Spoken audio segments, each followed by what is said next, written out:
The story opens deep inside a dungeon, where Orun Dula is calmly cutting down a group of horned rabbits. His movements are precise and practiced, and as monster after monster falls, he notes with mild satisfaction that he has not lost his edge as a swordsman.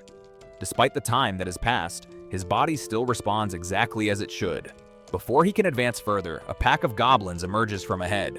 Rather than charging in recklessly, Orun activates support magic, casting the spell on himself. His physical strength surges, and even his sword is reinforced by magic. He explains that support magic is typically used to enhance party members, not the caster, but since he is venturing through the dungeon alone, he has no choice but to rely on it himself. Empowered by the spell, Orun effortlessly cuts through the goblins. However, the dungeon does not relent, and more enemies continue to appear. As he fights, he carefully keeps track of the time, noting that about 2.5 minutes have already passed since he cast the spell. Eventually, the effects wear off, but he is not concerned. Traveling solo means his mana consumption is low, leaving him with plenty of reserves. Without hesitation, he strengthens himself again and resumes his advance. Orun explains that the duration of support magic depends entirely on the user's magic resistance, and in his case, the spell lasts exactly 3 minutes. With this in mind, he times his recasts perfectly, renewing the enchantment just seconds before it expires. As he fights, he reflects that an ordinary person would never behave this way, juggling multiple roles alone. Someone like him, after all, could easily be called a jack of all trades. His thoughts drift to the past, and he recalls that he was once an enchanter in a powerful party, before he was suddenly forced to leave it. His memory shifts to 2 nights prior, when Oliver, the leader of Orun's party, approached him along with the rest of the group. As Oliver began to speak, Orun initially assumed it was some kind of poorly timed joke. The two had been close friends since childhood, and the idea that Oliver would seriously confront him like this seemed absurd. Oliver, however, showed no sign of humor. He coldly stated that the reason he had tolerated Orun for so long was precisely because of their shared past, but that patience had finally run out. The other party members, Anneli and Derek, immediately supported him, bluntly declaring that Orun did nothing but hold them back. Orun was stunned. He could hardly believe what he was hearing. His mind returned to the moment 8 years earlier when he and Oliver had formed the party together from nothing. Through countless battles and hardships, they had climbed the ranks, eventually becoming an S-ranked party. They had even earned the title of the Heroes Party after becoming the only team to clear the 94th floor of the Great Dungeon of the South.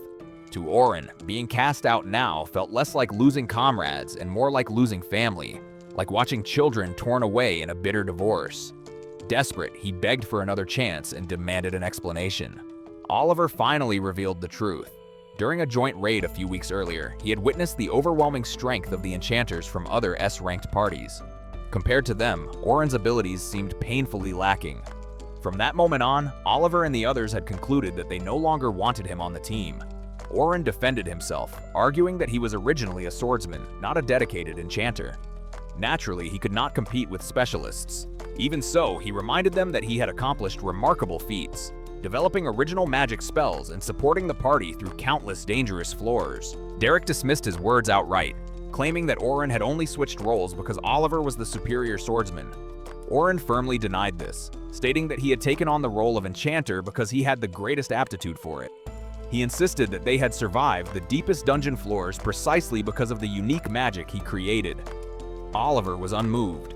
He revealed that he had already chosen a replacement enchanter. With a stiff apology, he admitted that he was betraying Orun, but said the decision was final. With a heavy heart, Orun accepted the outcome.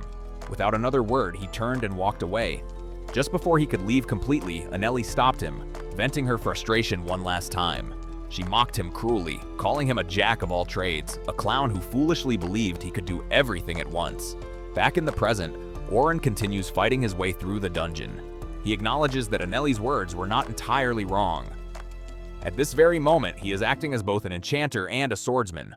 However, instead of rejecting that label, he silently vows to master both paths completely, determined that no one would ever belittle him like that again. After clearing the dungeon floor, Orun heads toward the teleportation crystal to leave. Before he reaches it, he notices a group of adventurers sprinting past him in panic. Their conversation quickly reveals the truth. They had abandoned a girl while fighting a group of orcs.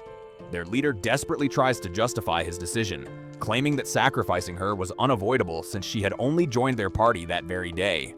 Listening to their excuses, Orun feels a sharp pang of familiarity. Just like him, that girl had been left behind by her companions.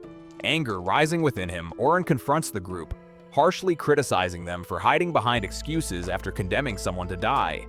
He forces them to tell him exactly where they left her and immediately rushes back into the dungeon. At the end of a narrow passage, he finally finds her. A young girl stands trembling behind a fragile magic barrier, her face streaked with tears as a group of orcs relentlessly pound against it. She is clearly an enchanter, but her magic is weak, and the barrier flickers with every strike. Desperation fills her voice as she cries out for help, begging anyone to save her before the spell collapses. The moment the barrier shatters, Oren arrives. With flawless timing, he casts a wind spell, unleashing a violent gust that tears through the space between him and the monsters. Without hesitation, he follows up by reinforcing his body with support magic. Oren charges into the orcs, cutting them down one after another with surgical precision. His sword moves as if guided by instinct, each swing clean and decisive. To the girl watching from behind him, the sight is incomprehensible. One moment he casts magic like a seasoned enchanter, and the next he fights like a veteran swordsman. She cannot tell which role truly defines him. She has never seen orcs fall so easily. Within moments, the battle is over. Every orc lies defeated at Oren's feet. The girl's legs give out, and she collapses to her knees, sobbing uncontrollably as the realization sets in. She is alive. Oren turns to her and calmly guides her out of the dungeon, making sure she is safe before escorting her to the exit. Once they emerge, he prepares to leave without expecting anything in return. Before he can walk away, the girl stops him. She introduces herself as Sophia Cludel and asks for his name. Hearing her family name, Oren immediately recognizes it.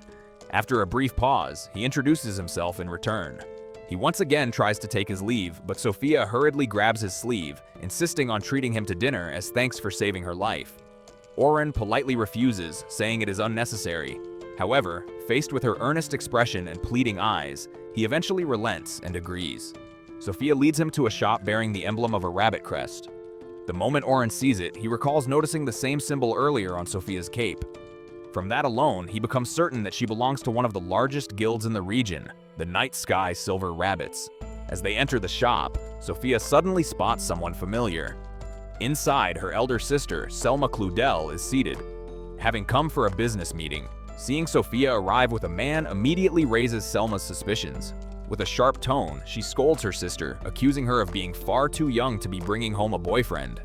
Flustered, Sophia quickly denies the accusation, insisting that it is nothing like that. Selma takes a closer look at Oren and freezes. She recognizes him instantly. Oren, in turn, recognizes her as well. In his mind, Selma is known as the leader of the strongest S-ranked party within the Silver Rabbits and widely regarded as the most powerful enchanter on the continent. It was Selma who had popularized the idea of assigning clearly defined roles within a party. Because of her influence, the adventuring meta had changed entirely. Oren cannot help but feel conflicted. If she had never introduced that system, he might never have been forced to abandon his sword and become an enchanter in the first place. As the tension lingers, Arun struggles to read Selma's expression and asks if she is angry with him. Instead of answering directly, Selma accuses him of trying to get close to her little sister. Only then does Arun realize the misunderstanding. He hurriedly explains that he has no romantic interest in Sophia and that he only came to share a meal with her out of courtesy. Rather than calming Selma, his words only make things worse. She bristles with anger, interpreting his explanation as an indirect insult towards Sophia. Before Selma can escalate the situation further, Sophia steps in and reveals the truth. Oren saved her life. The moment Selma hears this, her demeanor changes completely. She immediately realizes that Sophia had gone into the dungeon alone, despite having been strictly forbidden from doing so. Selma had planned to take her there herself in 2 days, and the fact that Sophia could not wait even that long frustrates her deeply. Still, seeing her sister safe brings relief. Selma forgives Sophia, makes her promise never to act so recklessly again, and then turns to Oren. She bows her head in gratitude,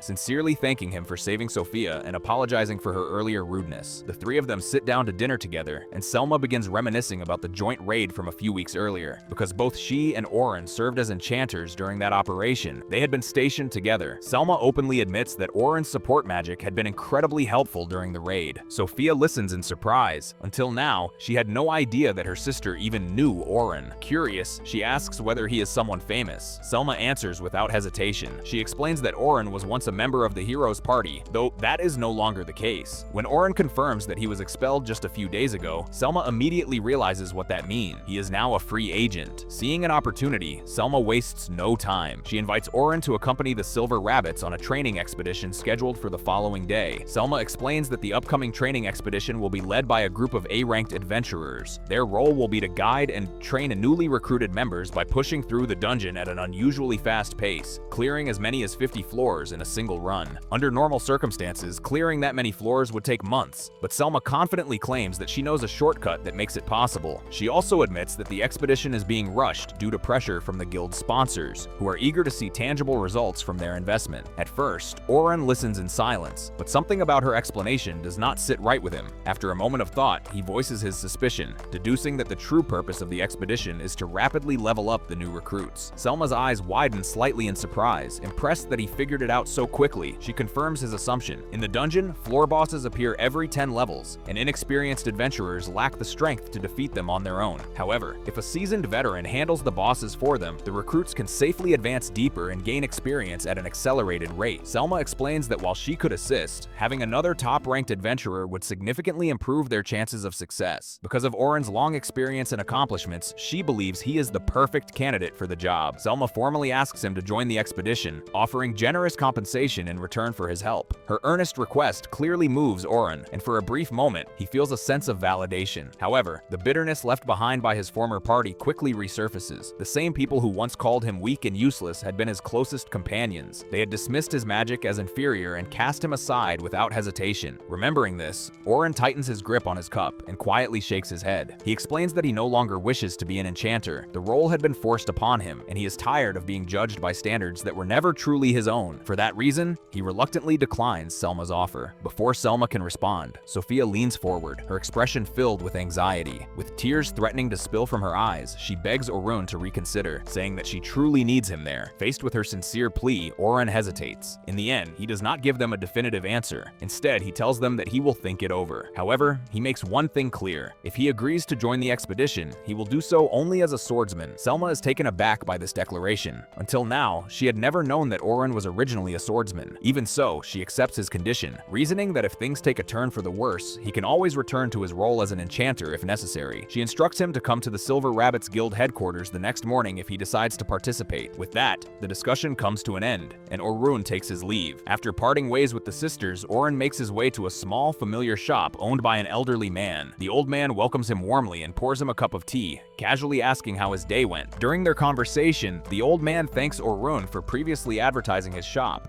mentioning that business has been thriving ever since. Orun lowers his gaze and apologizes, explaining that he can no longer promote the shop now that he is no longer a member of the Heroes Party. Hearing this, the old man immediately senses Orun's loss of confidence.